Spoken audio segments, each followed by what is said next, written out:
Well, we're here at the 2018 NYSAIS Annual Conference for Heads of School, and I want to extend a warm welcome to Dolly Chugh, a social psychologist and author and independent school parent. Yes. Who just spoke to us about her work on how good people fight bias, and she's written a book on this topic entitled The Person You Mean to Be. Thank you, Dolly, for being with us. Thank you, Marcy. Please tell us about your background a little bit, and how did you come to this work of helping people to fight their own implicit bias? Oh, gosh. It's they say all research is me search, and I think I come to this work from a place of myself wanting to do better, frankly.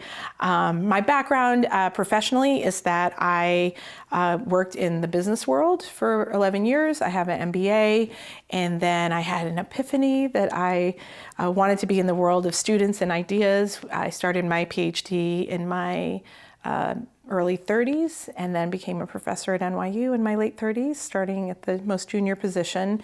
And I've had a really terrific experience doing the work of trying to unpack the ways good people grapple with their identities, or what I call the psychology of good people.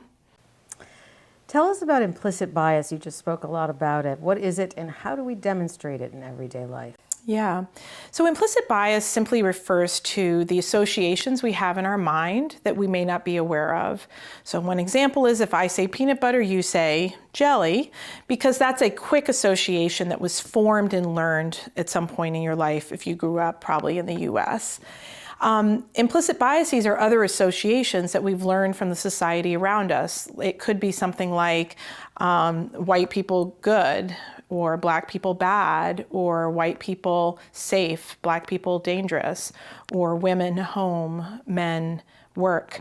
And these are associations that may sit closely in our mind, but may or may not agree with what we consciously believe to be true.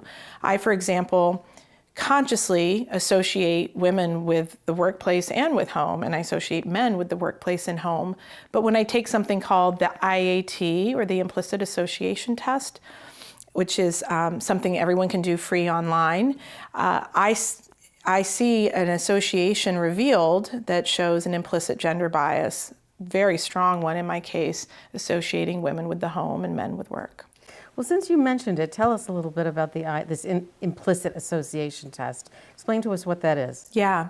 So it's a measure that psychologists have developed to try to capture associations we have in our mind that we may not be aware of. They measure it using a response time measure that's at the millisecond level. So these are things that we're doing under conditions of automaticity. We're not thinking about it. It's just split second fast. The way someone takes it is they go to implicit.harvard.edu. You don't need to log in or register or give your email address or anything. Just go click the button that says come in as a guest. And then you have a selection of topics that you can focus on. You'll need about 10 uninterrupted minutes. Let's say you click race, or gender, or religion, or sexual orientation. You'll go then to a 10-minute task where you make split-second decisions on your keyboard that will look like you're playing a video game. And the idea there will be to see which associations are easier for you to make versus harder for you to make through this task. At the end, you get a score. You are anonymous, so your score will simply get dumped into an aggregate database, but you will have your personal result from that test.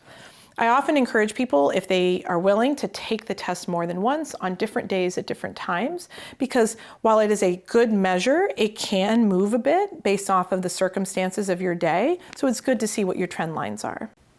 Thank you. And since we work with children, I'm wondering, what is the earliest age at which you recommend someone can take and learn from taking that IAT? Yeah, so certainly middle grade kids can take it.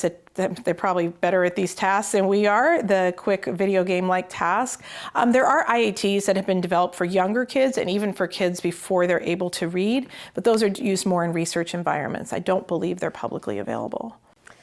So most educators today are aware of the concept of a growth mindset that you write about in your book. How can having a growth mindset help us in our work to become better leaders in the area of implicit bias? Yeah.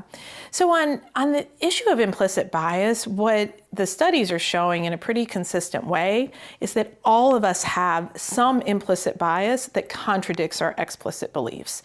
In a the example of race in the US, it appears that something like 75% to 85% of Americans have an implicit race bias that favors whites over blacks.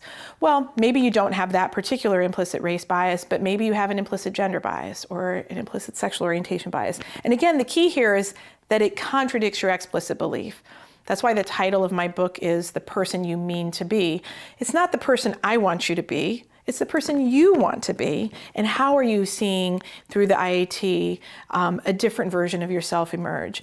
A growth mindset is a way to navigate that, because that's a painful thing.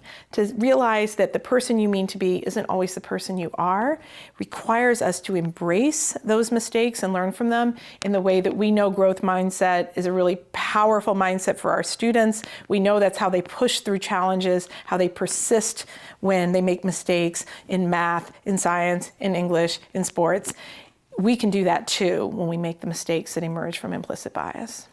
And what are some ways that we can work at shedding these implicit biases that we have? So the good news and the bad news. The bad news first, we don't actually have a magic bullet solution to undo our implicit biases. They were formed over our lifetimes and they don't get reversed right away. The good news is they were formed through the culture around us, and we can actively change the culture around us, the sort of microcosm worlds we live in. We can think about the media we consume, the people we surround ourselves with, the perspectives we bring into our own perspective. We can also think about systems and processes.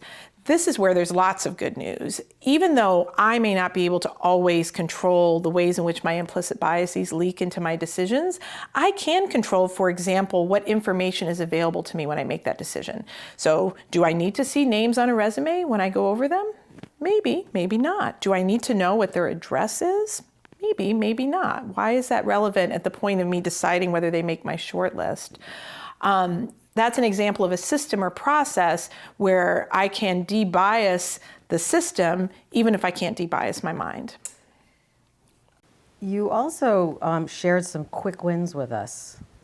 And I'm wondering if you could, quick wins in fighting bias that would be fairly easy to implement in schools, it seemed to me. I wonder if you could share a couple of those with us. Sure. One quick win is to think about the names of everyone in our building or on our campus, particularly students.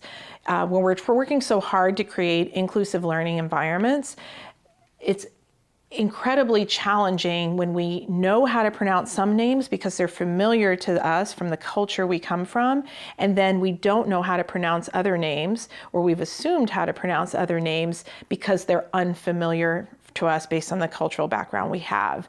As a result, I know as a teacher, one thing I do is I tend to call less on the students whose names I don't know how to pronounce, so that I don't have to say the name. Or I wait till they're looking right at me so I can just point at them instead of having to say their name.